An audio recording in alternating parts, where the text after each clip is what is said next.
So my advice is always, if you open your ERGs to all comers, if you allow allies or anyone to participate in ERGs, even if they do not belong to the specific demographic group themselves, then it is legally safe because you are not conferring a preference on anyone or causing any harm to anyone by operating the ERG. ERGs don't simply exist as a benefit to folks who join those groups. They are actually of benefit to the enterprise itself. And so where each ERG is tapped into the voices of team members, we as an enterprise are committed to listening to the voice of the team member in whatever segment of our team member population that ERG is tapped into. What that allows us to do is then maybe tap into a specific voice at the enterprise level should we need focus groups, should we need to be able to start understanding a particular client segment in the market, because our team members are also community members. Our team members are also clients.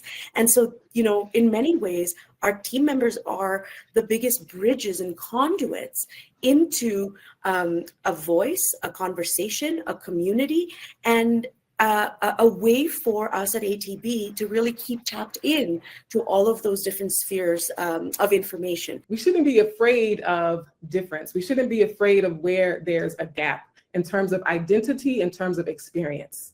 But the gaps that we should absolutely be striving to close are the ones of inequity.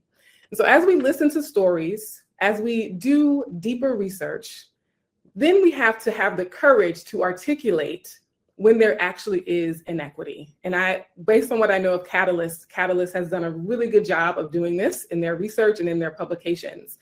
And when we are able to listen to the stories, read and accept the research, then we understand and can pinpoint and identify gaps that then inform our goals and our visions going forward. It's really time to transform the way we view our ERG work and contribution, not merely just as extracurricular activities and networking, but it's a core element of your professional growth toolkit as a business and a person going forward.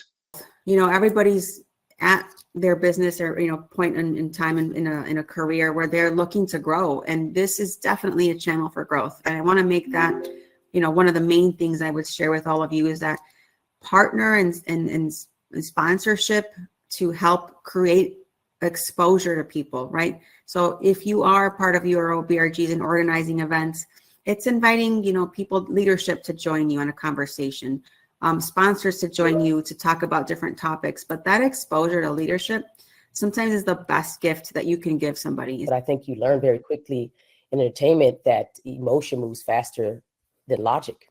And so if you're in business, I double down on the emotional part and figure out how the logic fits within that, because I think you want to inspire action. You just don't want to deliver data. People want meaning. They want to have purpose. And so you have to show what's at stake. And if businesses think in spreadsheets and units and, deadlines, that's not what moves people. Culture moves in stories. Yeah. And so if you want to shift the culture, you have to act.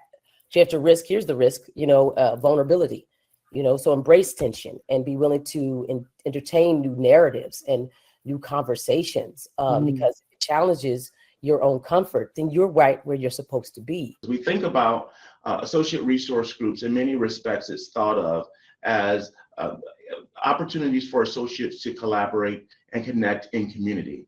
But we don't think enough about how associate resource groups really drive business objectives. And so you see, associate resource groups can be leveraged as a way to think differently, right, and innovatively around how we design products, how we service our clients, and certainly, right, how we represent what our customers need today. I think a key part of kind of what drives this visibility for us is consistent storytelling. So we place a strong emphasis on sharing the impact that our ERGs have across multiple channels.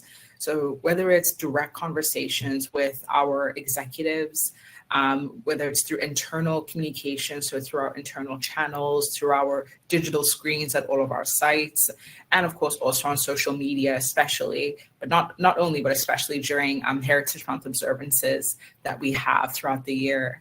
So really, I think the focus is on like what's the narrative that you're telling throughout the year about the impact that your ERGs are having. You can't secure long-term investment if you're not clear on what you're doing and where you're going or what you're trying to drive. So without defined goals or alignment to the organization's mission, leadership can't actually see how they can support you because they don't know what success looks like. Make sure every member of your ERG, they know their why, and share it through a story. Why do they do what they do?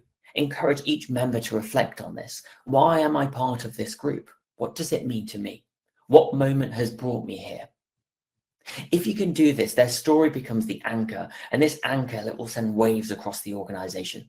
And so as you report upwards with the data and the executive summaries, it's also these stories of the impact. And these are the everyday stories, because these stories might be how people have decided to stay at the firm. You can actually quantify that as well in terms of retention. Secondly, I really believe in creating a story bank of the impact that your ERG has had, showcase the value that you've had, how you've helped people step up, find their confidence, find their voice, step into new roles. A story bank is powerful, especially if you're ever going to launch a campaign.